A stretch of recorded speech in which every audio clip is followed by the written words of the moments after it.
Hey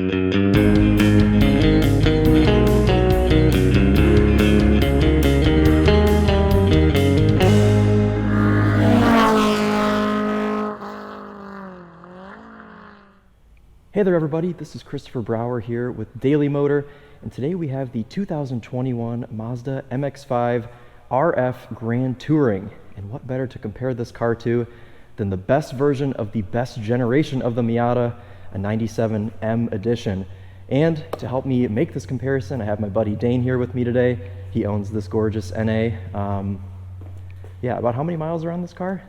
Just under 75,000. I've had it for about a year, and it's been nothing but a pleasure. Awesome. Yeah, these are really great. So I thought it would be cool today to drive these cars back to back and see what the better choice is. Should you spend the 36 grand on the brand new RF hardtop convertible, leather seats, heated seats, everything, or should you spend, I was going to say a third of it, but I guess it's probably up to like half of it now. Depends on the market. Right, yeah, on a nice, cherry example of an NA. All right, let's go ahead and take this ND for a drive, but before we do, we got to put the roof up so all of our headphone users don't get completely destroyed by their headphones. So windows up, pretty simple. They don't have auto up though, only auto down. Interesting. And then the roof is kind of the opposite you'd think. You hold down to put it up. So, it all happens quite quickly. You've got a little display here that tells you the progress. It goes in 4 different parts here. And that's it. Only takes a few seconds. Put your windows all the way back up. All right, here we go. So this ND2 Miata is powered by a 2-liter inline-4 that makes 181 horsepower. Now that is up about 25 horsepower from the previous generation ND1. So this can do 0 to 60 in just under 6 seconds, which is the fastest Miata.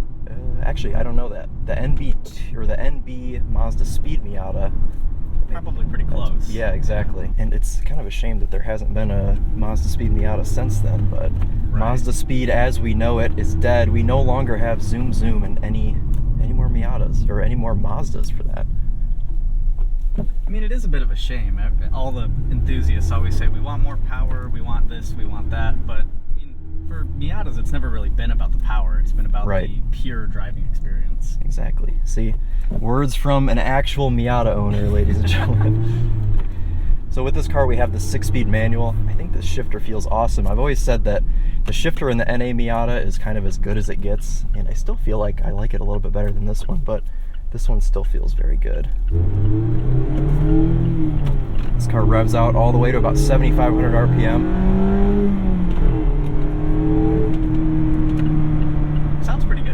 Does, yeah. It kind of sounds similar to the NA. Would you agree with that? I would agree, yeah. With the NA, there's a lot of engine noise, especially when the cabin is up. But it doesn't feel fake. It's not coming through the speakers. Exactly, yeah. Mazda has still retained most of that pure driving experience, even though we do have features in here like leather heated seats, adaptive headlights, navigation. This infotainment kind of sucks, but you know, it's there.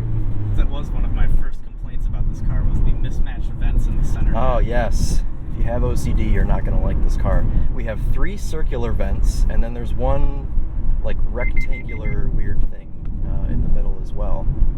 As you saw there, we do have lane keep assist, and I'm going to demonstrate that again because it shows you a picture of a Miata going out of a lane when you do that. It's kind of neat.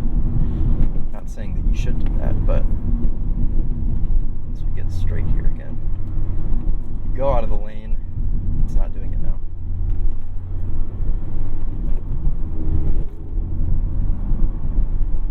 Of course, now it won't. Yeah, now it's just letting me drive down the double yellow like nothing's wrong. So possibly more of a nuisance than an A. Yeah, exactly. If you're in the market for an ND Miata, maybe an option to consider avoiding.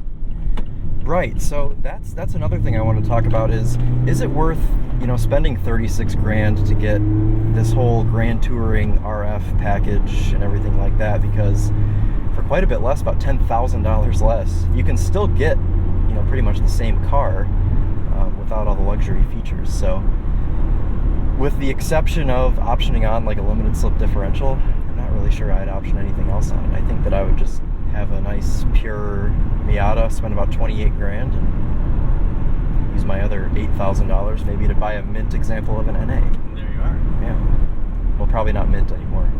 A clapped example of an NA. Yeah. Since everybody wants a zillion dollars for their Miatas nowadays. Prices have been absurd. Yeah. And that's quite a bit of a turnoff for many new Miata owners, because one of the biggest strengths of the NA Miata has always been cheap ownership.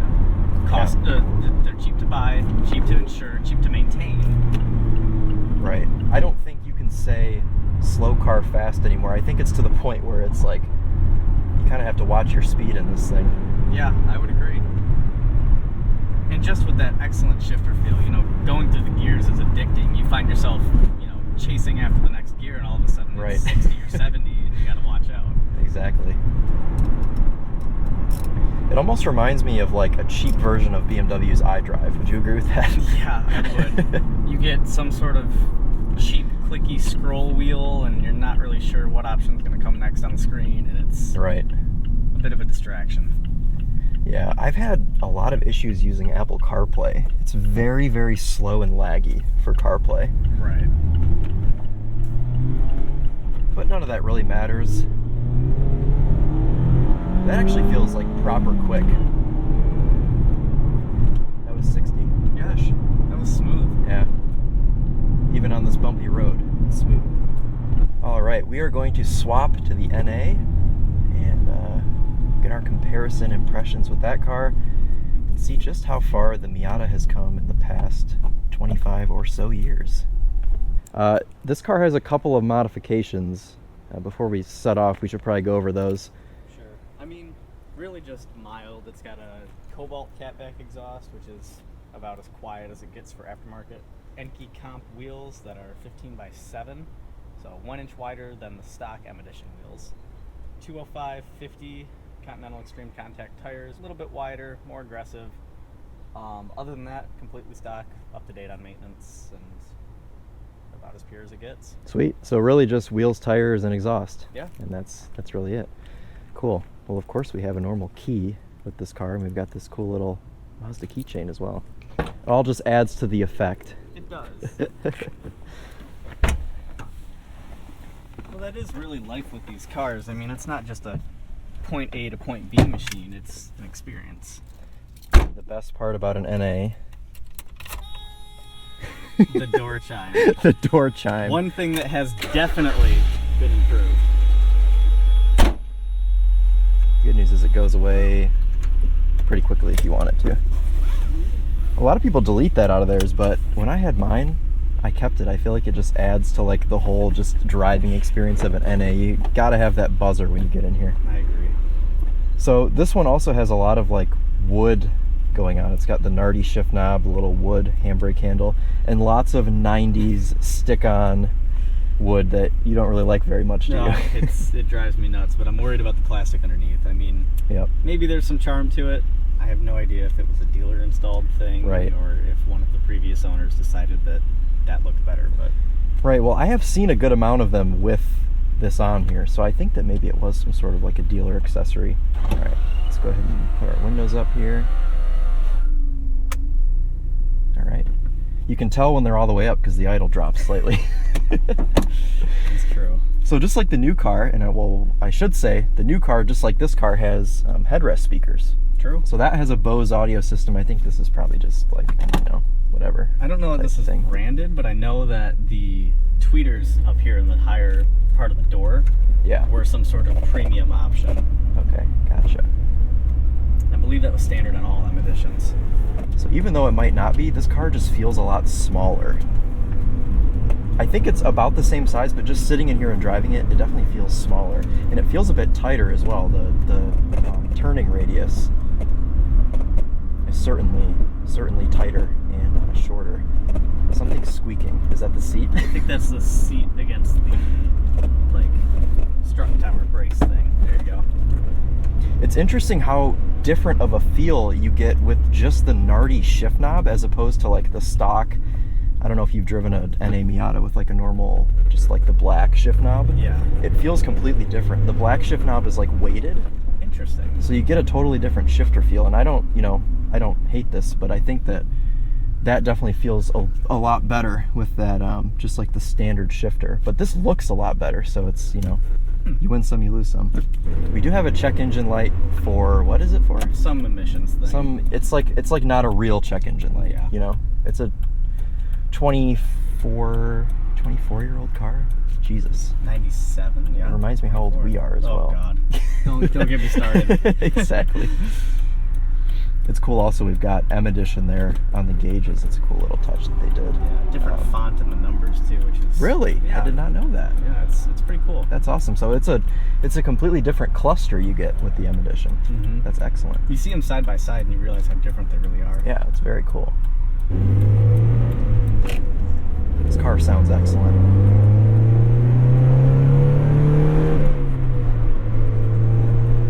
It's so happy.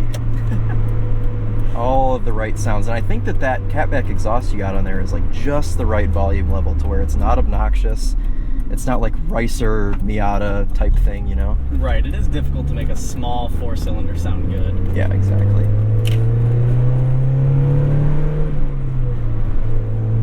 Feels healthy.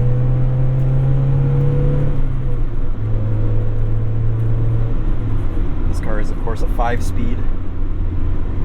You do, of course, get a little bit of wind noise from the soft top, but it's nothing past sort of what you'd expect for a 25-year-old car. So the 1.8 in this makes about 130 horsepower. Sounds right, yeah, Yep. 139, somewhere around there. Yep, I think it's mid 130s, and this also has the Torsen limited slip, which is a must-have. No matter what generation Miata you have, you gotta have the limited slip differential. It just adds so much to the driving experience. The last thing you want is an open diff Miata. Would you agree with that? I would agree, yeah. Okay. I've also noticed that with every NA, they have this almost like looseness to them, where like when you go over bumps, you can just kind of feel the whole car like going like this. Yeah, it wobbles like side to side. Right, and mine was the same way. I had a 96, and it was the exact same. It rode just like this, and I always thought, is there something wrong with my car? But every NA that I've driven has been like that. Yeah. And I don't think it's a bad thing, it's just kind of like how they ride, so. And of course, the best part about the NA, pop-up headlights. Gotta have the pop-ups. I think that's what gives this an edge over the NB, is just like the overall styling of the car, because they drive pretty much the same. So if you want the iconic look of the Miata, this is the only generation that gives you that ability. If you want an ND, do you go for the somewhat retro interior styling with all the comforts, all the boxes checked, you get all the options? Or do you go for something like this that has the age appeal? This is a classic. This is what most people picture when they think of a Miata. Right, exactly. I think that the ND is certainly more appealing to older people.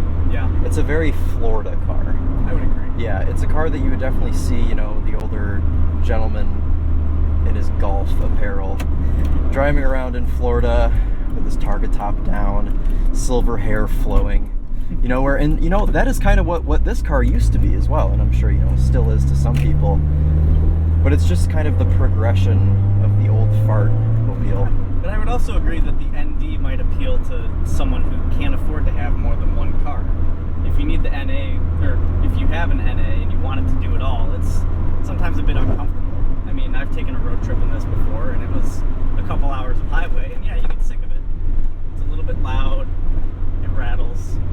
But an ND could potentially do it all. I mean, it sounds like it's comfortable enough, and it has all the, fancy 2021 bells and whistles. It's a very good point, because if you do have an NA, you almost have to have a second car. That is a very good point you bring up, whereas with the ND, it could more realistically be your only car. So do you choose this and another car that's like 20 grand, or do you choose only the ND?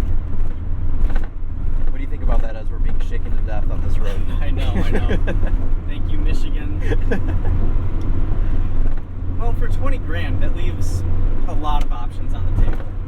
It really depends on what your lifestyle is. Do you need an SUV or a truck to, I don't know, move whatever doesn't fit in the Miata? would you be okay with driving this in the winter and having an ND on snow tires that might be able to do it all? I mean, I don't know. Certainly an individual question that has endless answers. Right. The number one killer of NAs is rust. Yeah. I would say more frequently than not, even though these cars are sort of meant to be like a summer-only thing, more often than not, you see them completely and utterly rusted out. And there are the spots that typically rust out, the quarters, the rocker panels. I've seen some that are more rust than Miata, I think.